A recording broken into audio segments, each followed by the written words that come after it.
Dans cette deuxième partie, marcher dignement de la vocation céleste, nous avions vu ce matin un peu de ce qu'était l'héritage et la gloire qui nous étaient réservés, qui nous sont réservés. Bien entendu, il nous faut voir cela plus en détail. Nous n'en avons pas le temps pour le moment. Nous allons simplement nous arrêter, avant d'aller plus loin, avant de passer à la vision céleste, à un aspect important, un aspect aussi délicat à exposer de ce qu'est le salut, le si grand salut qui nous a été adressé. Je relirai donc Hébreux 2, 1 à 3, qui est le point de départ. Hébreux 2, 1 à 3. Et je vous demanderai une certaine attention, que le Seigneur donne sa grâce pour que ces choses soient exprimées clairement. Elles sont fondamentales. Certains d'entre nous ont déjà entendu ces choses, pour d'autres c'est nouveau, pour d'autres ce sera peut-être surprenant, mais que le Seigneur nous aide. Hébreux 2, 1 à 3.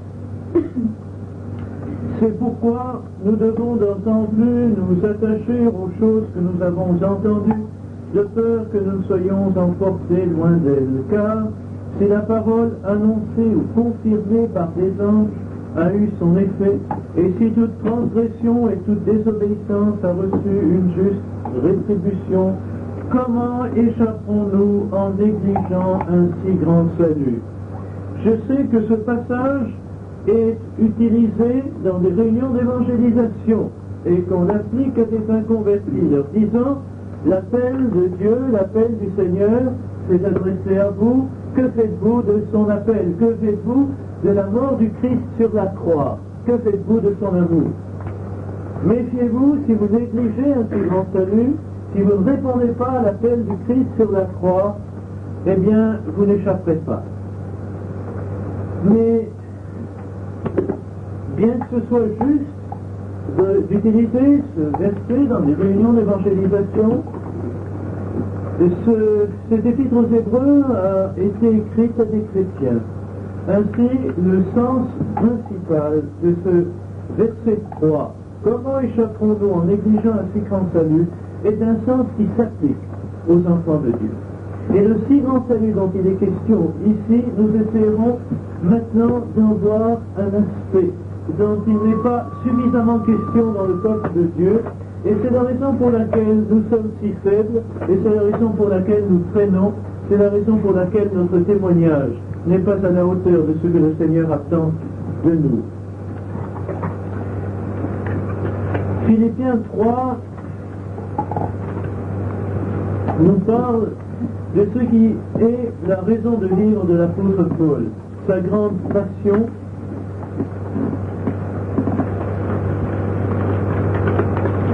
nous y reviendrons tout à l'heure.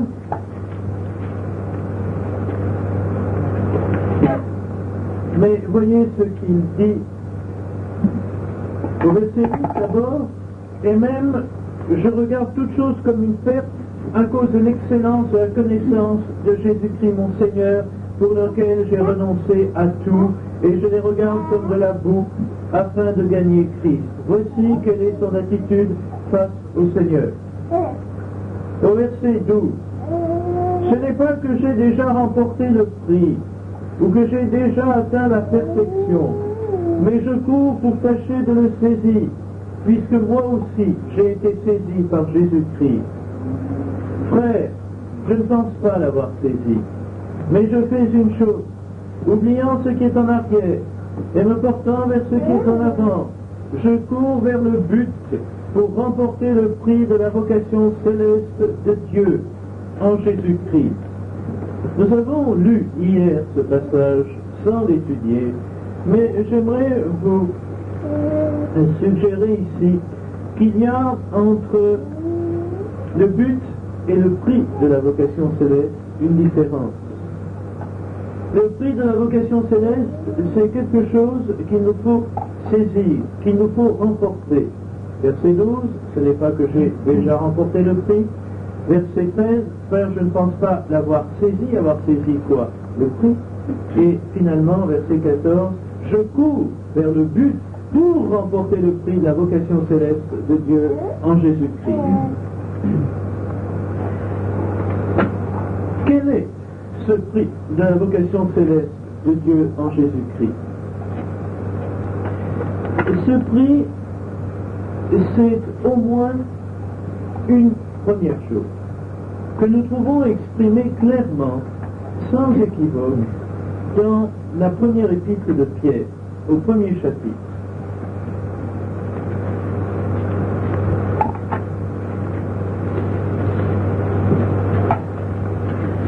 À partir du verset, de la fin du verset, il nous faut lire à partir du verset 5.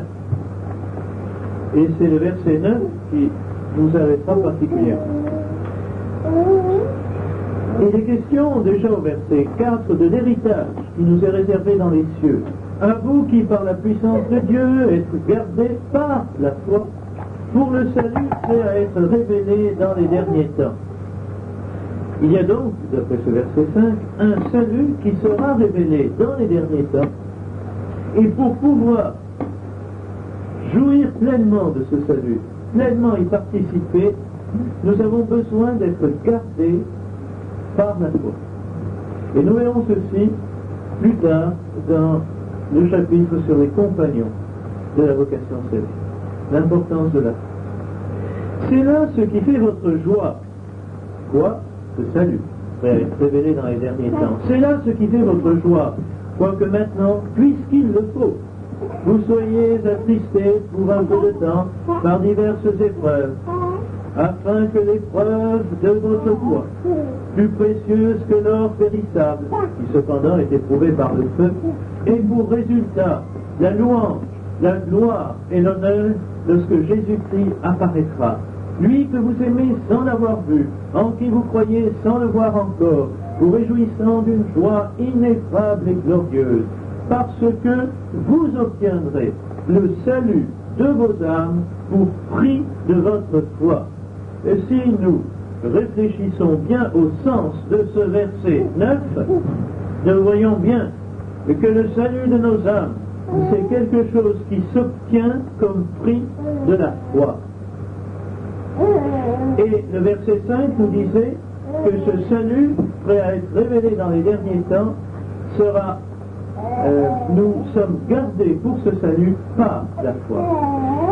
Nous apprenons dans ces quelques versets de la première épître de Pierre que l'épreuve de notre foi produit un fruit et que ce fruit nous obtient le salut de nos âmes. Et que ce salut de nos âmes, c'est le prix de notre foi. Bien entendu, et avant de voir d'autres passages pour confirmer cette pensée, nous faisons très rapidement le rapprochement entre Philippiens 3, 14, 12 à 14, et 1 Pierre 1, 9 en particulier. Le prix de la vocation céleste.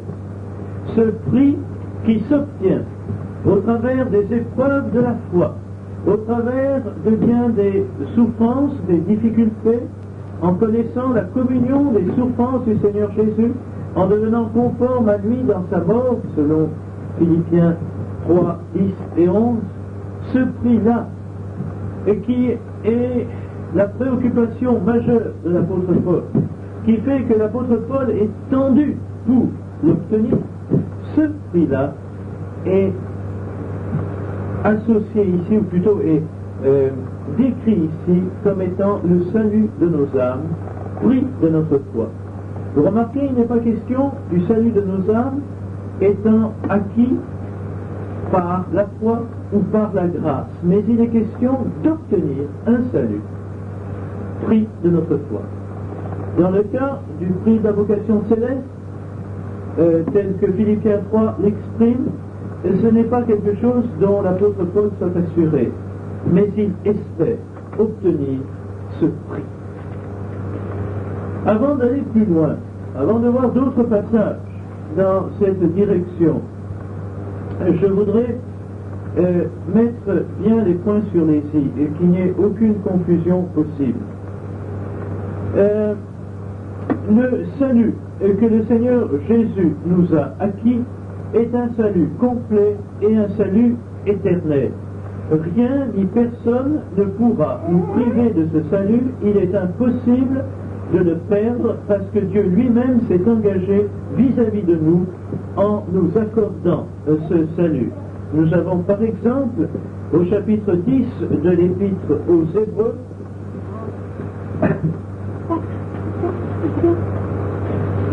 au verset 12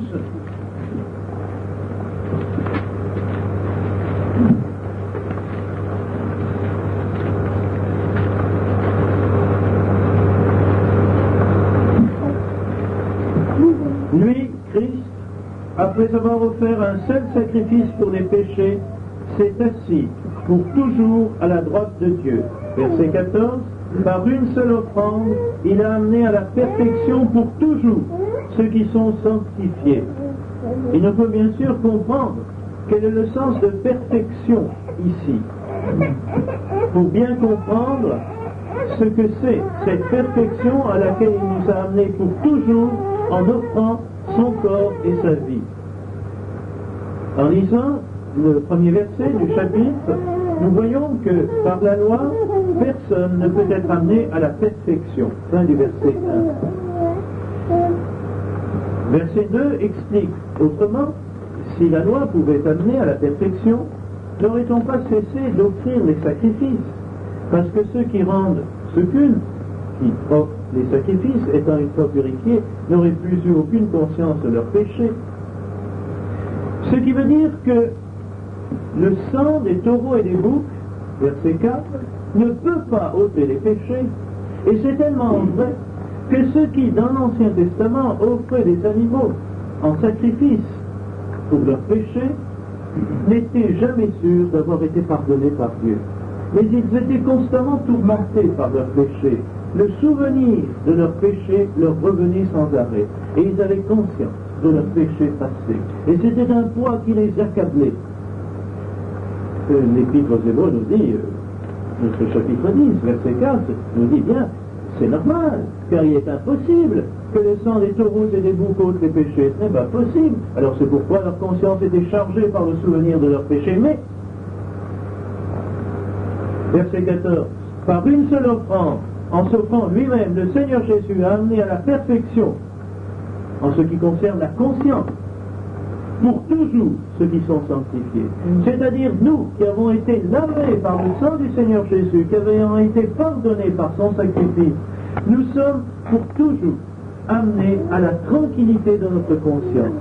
Le sens de notre culpabilité disparaît parce que les péchés passés, nous savons qu'ils sont pardonnés. Nous croyons que le Seigneur Jésus est mort pour nos péchés et qu'il est le sacrifice suffisant pour le pardon total de nos péchés. Notre conscience est dégagée. Et c'est bien la première expérience du chrétien lorsqu'il se convertit. La première expérience, c'est un sens de délivrance, de dégagement, de paix et de joie. D'où vient cette paix et d'où vient cette joie? Elles viennent du sentiment que nous avons que le pardon a été accordé, que c'est fini, et que ces péchés qui nous tourmentaient, nous en avons fini une bonne fois pour toutes. Et c'est ainsi qu'il nous a amenés à la perfection en ce qui concerne notre conscience. C'est bien le sens du mot perfection dans le chapitre 10 de Hébreux. Malheureusement, nous n'avons pas le temps pour étudier tout ce passage, pour étudier cette question. Nous allons plus loin. Hébreux 5, 9 nous disait aussi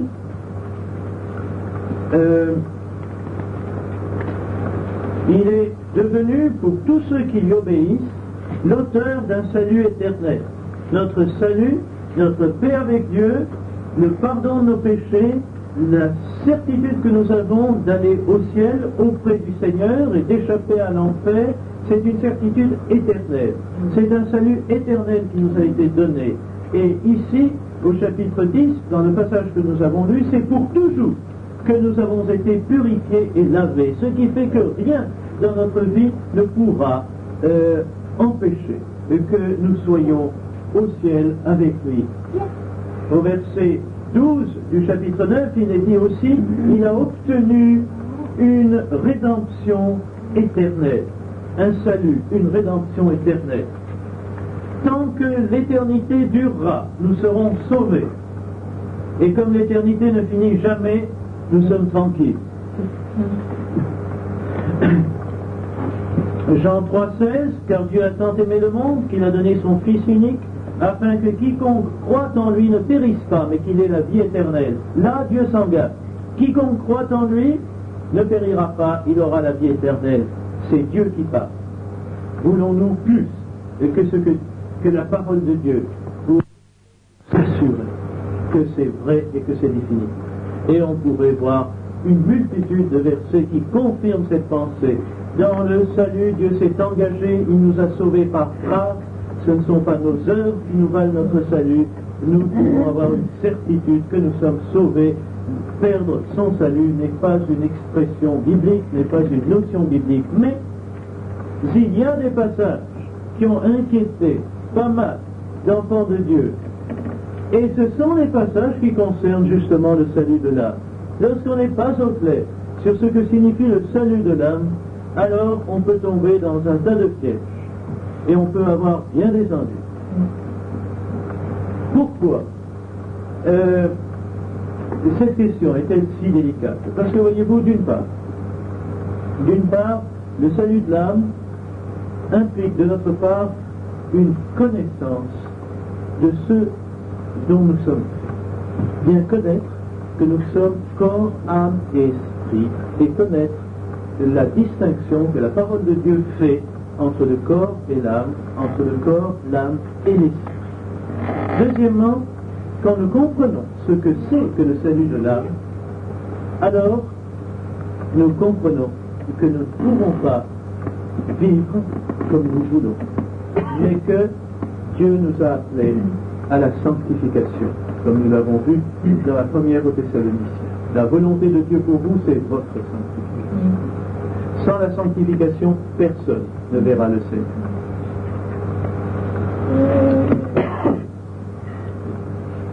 1 Thessaloniciens 5, 23 est le passage fondamental concernant notre constitution, corps, âme et esprit. Que le Dieu de paix vous sanctifie lui-même tout entier, et que tout votre être, l'esprit, l'âme et le corps, soit conservé irrépréhensible lors de l'avènement de notre Seigneur Jésus-Christ. Et le verset 24 nous donne ce grand encouragement. C'est celui qui vous a appelé fidèle, et c'est lui qui le fera. C'est sa volonté qu'il en soit ainsi, et il met toutes les ressources de son ciel à notre disposition pour qu'il en soit ainsi, que tout notre être, esprit, âme et corps soient conservés irrépréhensibles pour le jour de Jésus-Christ. Dans 1 Corinthiens 15, 44,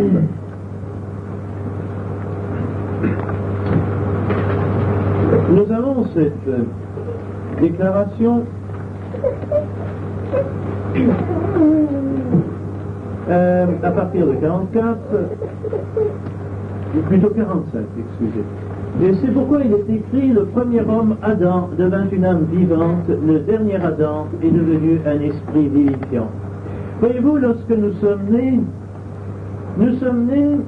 par la volonté de la chair de notre père et de notre mère. Et ce que notre père et notre mère nous ont transmis, c'est une âme vivante. Cette âme est frappée d'une hérédité, et cette âme, nous la traînons durant notre vie en la malmenant, en la souillant, en la massacrant, en la détruisant, bien souvent. Ça, c'est ce qui se passe dans le monde.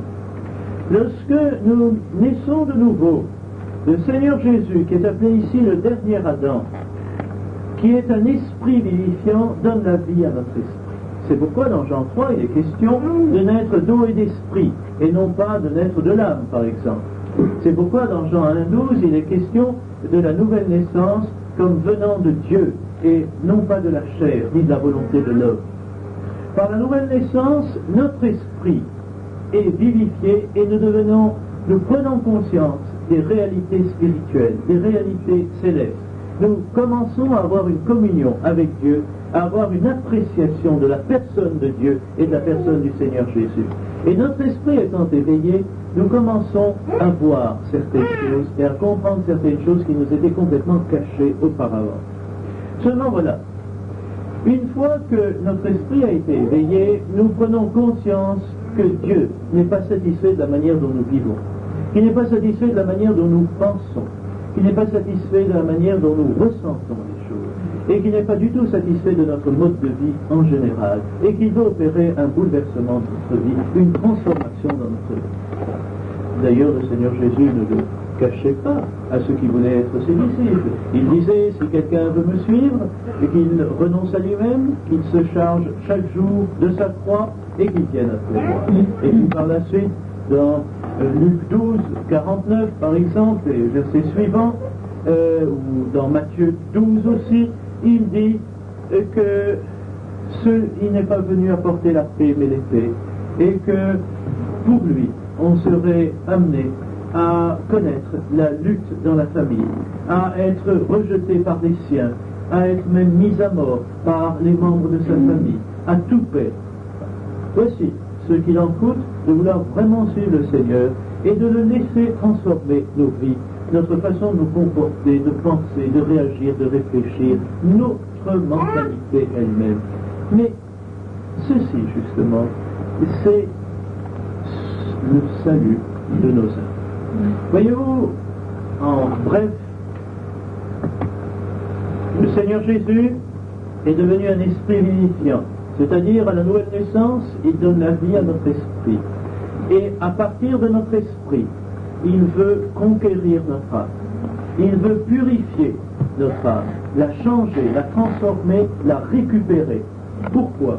Parce que notre âme a été souillée par le péché, détruite par le péché. Et l'esprit de ce monde tient notre âme dans une prison. Alors, à partir de notre esprit, qui est son quartier général dans notre être, le Seigneur veut tout changer, veut s'emparer de tous les aspects, tous les détails de notre âme. Et c'est pourquoi il va commencer à nous apprendre que notre volonté est suicidaire, que notre volonté est mauvaise, qu'elle nous détruit, et que nous avons à apprendre à apprécier sa volonté, à rechercher sa volonté, à l'apprécier et à la faire.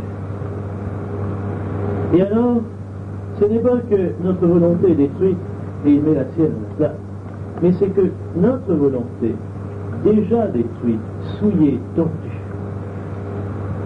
est renouvelée. Cette volonté est tirée de son abîme pour polir, pour être transformée progressivement par l'Esprit de Dieu. Et voici que progressivement notre volonté apprend à apprécier la volonté de Dieu. Voici que notre volonté devient la collaboratrice de la volonté de Dieu. Elle est en accord avec la volonté de Dieu. Il n'y a plus conflit entre notre volonté et la volonté de Dieu. Ceci, c'est le processus de notre sanctification et du salut de notre âme. Et puis, il y a la question de nos sentiments, de nos émotions, tout ce qui concerne notre intelligence, notre façon de penser, de juger, d'apprécier les choses. Et combien d'aspects de notre vie. Notre âme, voyez-vous, c'est l'essentiel de notre vie. Quant à notre corps, quel est son sort à lui? Eh bien, il nous est dit dans Romains 8, 23, que le corps, lui, sera complètement renouvelé, restauré, lorsque nous le verrons.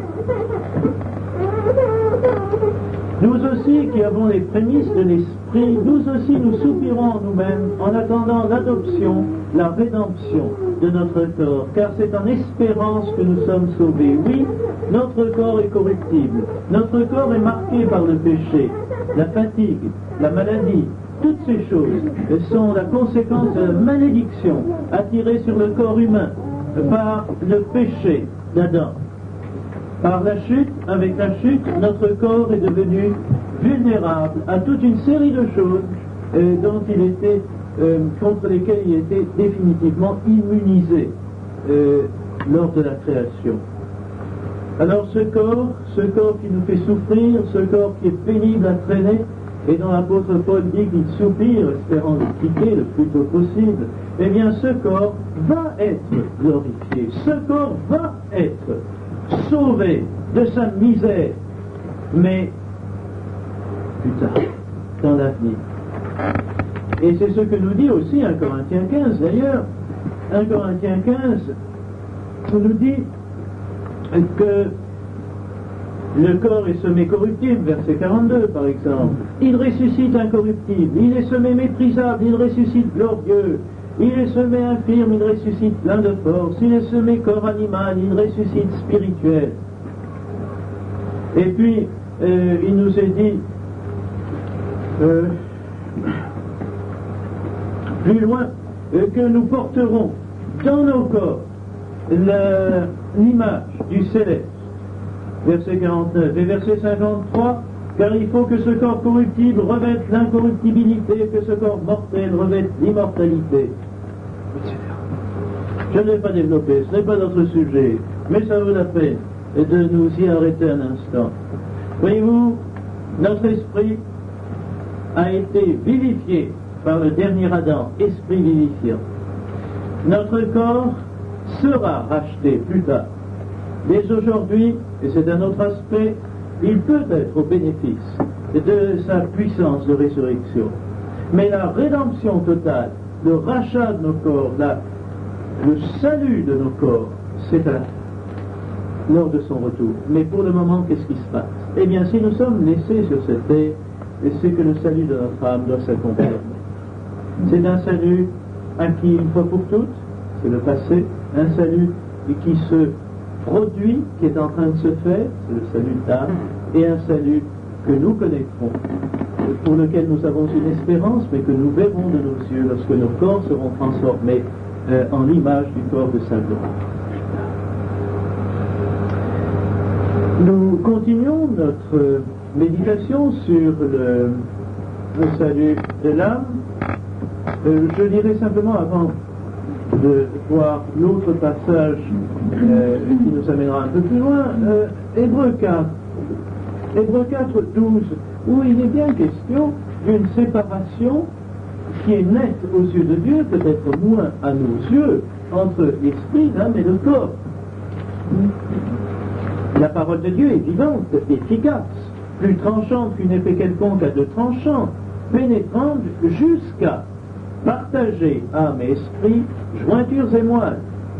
Aussi différents sont les moelles et jointures, mais aussi difficiles à séparer. Aussi différentes est l'âme de l'esprit, mais aussi difficile pour un homme à partager. Mais la parole de Dieu c'est âme et esprit. Hébreux,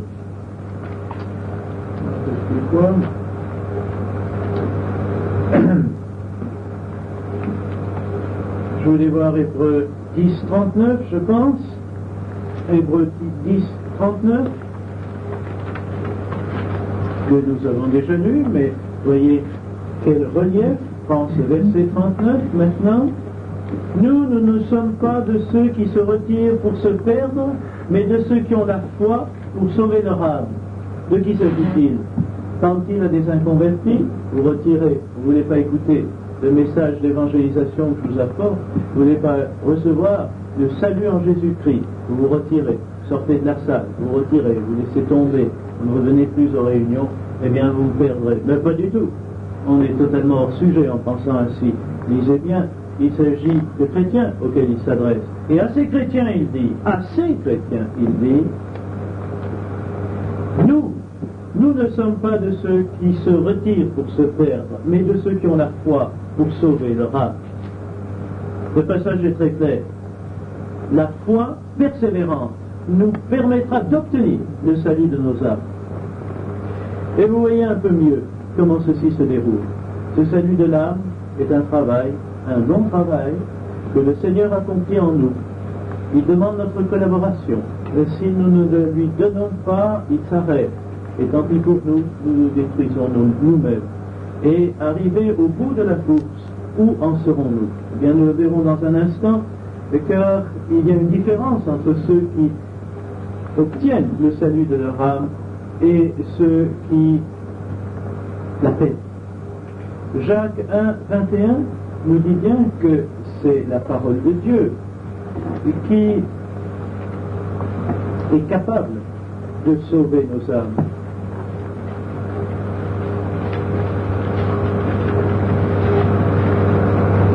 C'est pourquoi, en rejetant toute souillure et tout excès de malice, recevez avec douceur la parole qui a été plantée en vous et qui peut sauver vos âmes, à condition, mais c'est moi qui commande, à condition, bien sûr, que, verset 22, mettez en pratique la parole et ne vous bornez pas à l'écouter. Si vous voulez que la parole soit capable de sauver vos âmes, mettez-la en pratique. Mais si vous l'écoutez simplement et que vous dites c'est très beau, vous prenez beaucoup de notes, et puis que ces notes vous les gardez dans votre tête ou dans votre tiroir, à ce moment-là, à quoi cela sert-il? Ça ne sert à rien. Et la parole plantée en vous ne prendra pas racine, ne se développera pas et ne vous transformera pas. Mais si vous la laissez vous transformer, alors elle vous obtiendra le salut de vos âmes. Dans les évangiles, le Seigneur Jésus met en garde essentiellement ses disciples, voyez-vous, et non pas tellement la foule, contre le danger de perdre son âme. Matthieu 16. Verset 26. Mais lisons à partir du verset 24. À qui parle le Seigneur Jésus? Écoutez bien, le verset 24 nous le dit. Parle-t-il à la foule? Non. Alors Jésus dit à ses disciples, si quelqu'un veut venir après moi, qu'il renonce à lui-même, qu'il se charge de sa croix et qu'il me suive, car celui qui voudra sauver sa vie la perdra, et celui qui la perdra à cause de moi la trouvera. Et que servirait-il à un homme de gagner tout le monde s'il perdait son âme? Ou que donnerait un homme en échange de son âme? Car le Fils de l'homme doit venir dans la gloire de son Père avec ses anges, et alors il rendra à chacun selon ses œuvres. À qui parle-t-il? Encore une fois, il parle à ses disciples. Et que dit-il à ses disciples? Vous avez le choix. Vous avez le choix. Vous pouvez me suivre. Vous pouvez aussi en rester à la jouissance égoïste de votre salut. Mais je vous avertis, si vous voulez me suivre, il y aura un prix à payer. Mais il vaut la peine sur terre de payer ce prix. Car si vous perdez votre vie, c'est ce que les autres disent.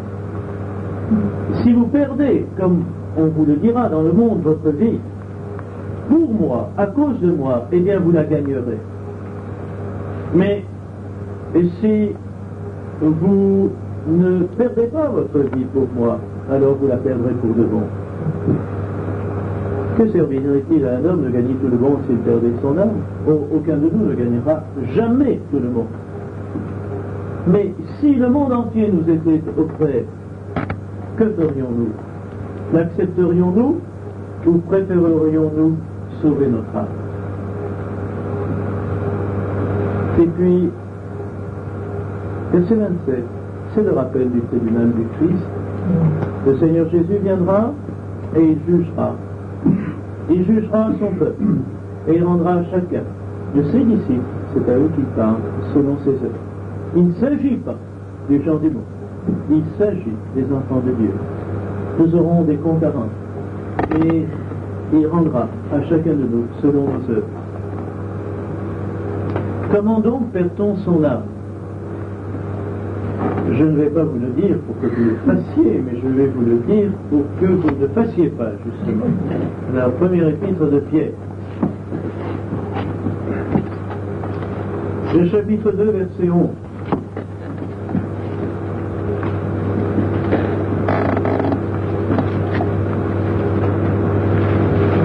Pierre 2, 11.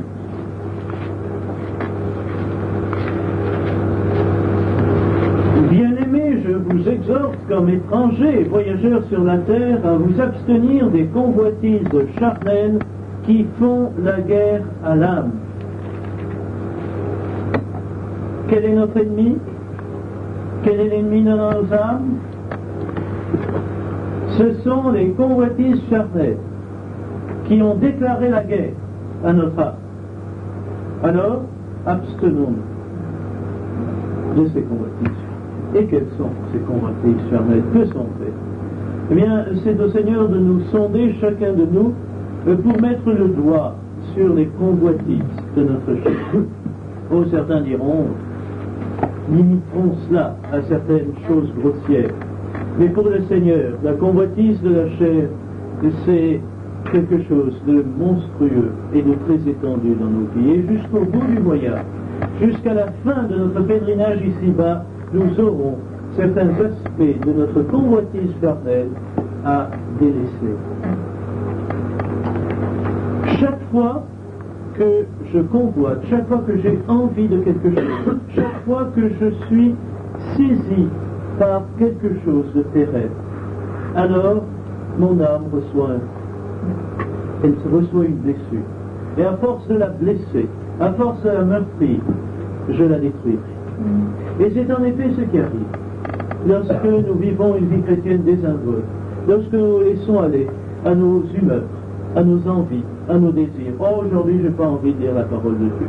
Oh, aujourd'hui, je n'ai pas envie de méditer la parole de Dieu. Aujourd'hui, je préfère aller ici ou là. Et il y a bien des distractions, et il y a bien des occupations que le monde nous offre. Oh, j'ai une carrière à assurer, j'ai peu de temps pour la parole de Dieu, j'ai peu de temps pour les réunions des enfants de Dieu.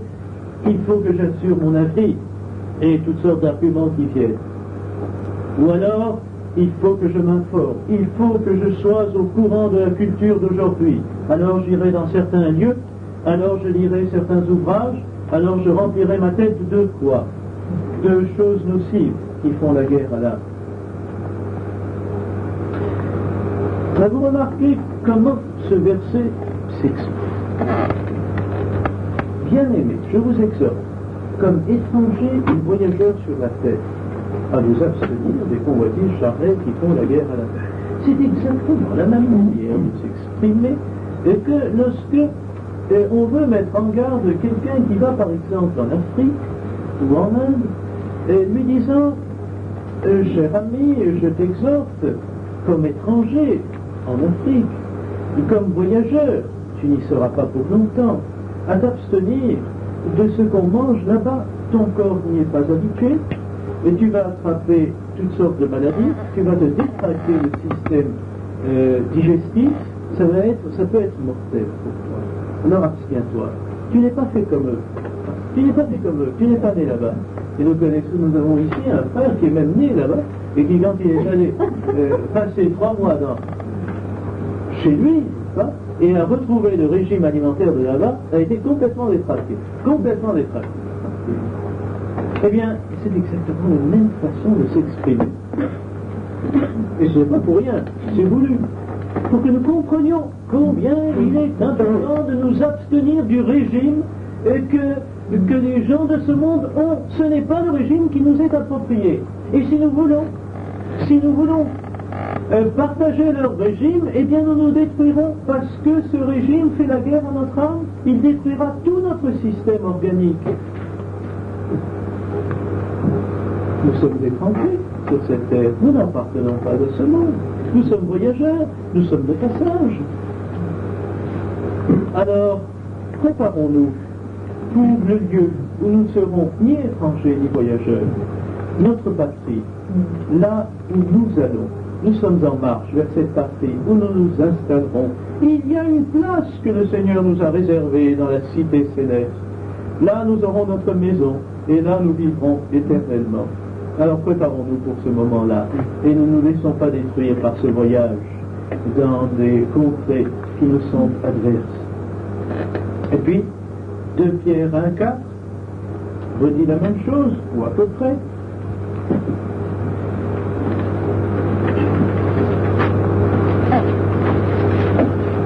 Nous pouvons dire de Et puis le verset 3, deuxième épître de Pierre, premier chapitre, verset 3.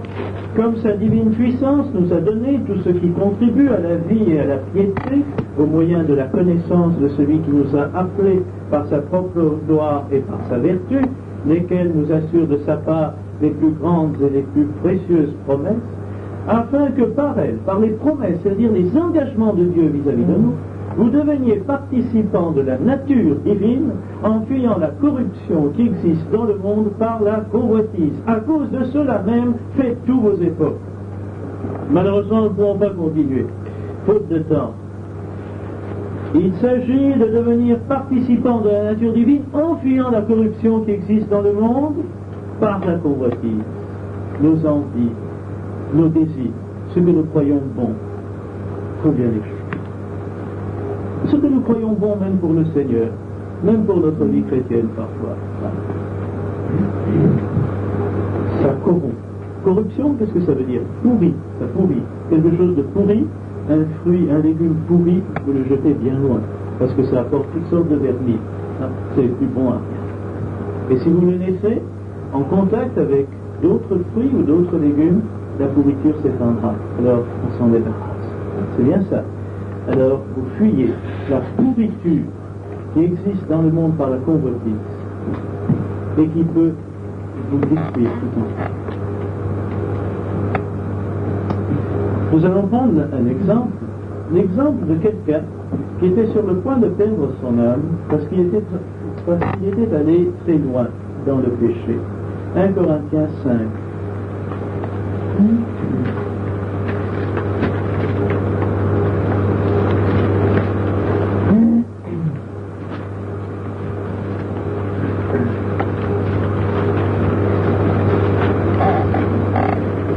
Depuis le premier verset. On entend dire généralement qu'il y a parmi vous de l'impudicité, et une impudicité telle qu'elle ne se rencontre pas même chez les païens. C'est au point que l'un de vous a la femme de son père. Et vous êtes en fait d'orgueil. Et vous n'avez pas été plutôt dans l'affliction, afin que celui qui a commis cet acte fût ôté du milieu de vous. Pour moi, absent de corps mais présent d'esprit, j'ai déjà jugé, comme si j'étais présent, celui qui a commis un tel acte. Au nom du Seigneur Jésus, vous et mon esprit étant assemblés avec la puissance de notre Seigneur Jésus, qu'un tel homme soit livré à Satan pour la destruction de la chair, afin que l'esprit soit sauvé au jour du Seigneur Jésus. Qu'est-ce que ça veut dire? Je crois que ce passage est assez clair en lui-même, et il veut dire tout simplement que l'Église de Corinthe et l'apôtre Paul ensemble, formant un seul esprit, dans une seule pensée, vont demander à Dieu de retirer à cet homme qui avait péché de manière si forte, de lui retirer sa protection, de lui retirer la protection que la communauté des enfants de Dieu assure à chacun de ses membres, de lui retirer la protection que lui, Dieu, assure à tout être humain. Parce que si Dieu ne protégeait pas les hommes, même ceux qui lui sont relèves, s'il ne les protégeait pas, Satan aurait détruit toute l'humanité depuis longtemps. Retire-lui, ô Dieu, ta protection, et que Satan puisse faire de lui ce qu'il veut. Et c'est l'histoire de Job, mais un pas de plus, c'est-à-dire la destruction de la chair. Dieu a retiré à Job sa protection, mais pas jusqu'à la destruction de la chair. Mais ce Corinthiens jusqu'à la destruction de la chair. Pourquoi? Pour que l'esprit soit sauvé au jour du Seigneur Jésus. C'est-à-dire pour que ceux qu'il a reçus à la nouvelle naissance soient conservés pour l'éternité. C'est-à-dire qu'il demeure un homme ayant reçu la semence de vie, ayant été vivifié dans son esprit pour l'éternité. Que son salut ne soit donc pas perdu. Mais cet homme aura perdu son âme et il aura été détruit. Dans 2 Corinthiens 2, nous avons la suite de l'histoire, apparemment, et il semble bien que cet homme a été effrayé quand il a vu que l'Église lui retirait la protection divine. « 2 Corinthiens 2, 5, 6, si quelqu'un a été une cause de tristesse, ce n'est pas moi qui l'ai attristé, c'est vous tous, du moins en partie, pour ne rien exagérer. Il subit pour cet homme du châtiment qui lui a été infligé par le plus grand nombre, en sorte que vous devez bien plutôt lui pardonner, le consoler, de peur qu'il ne soit accablé par une tristesse excessive. Que je vous exhorte donc à faire acte de charité envers lui. » Verset 10, « Or, à qui vous pardonnez, je pardonne aussi. » Et verset 11, « Afin de ne pas laisser à Satan l'avantage sur nous, car nous n'ignorons pas ses desseins. » Cet homme s'est repenti, cet homme s'est sincèrement repenti. Alors, vous aussi, pardonnez-lui et restaurez. C'est fini.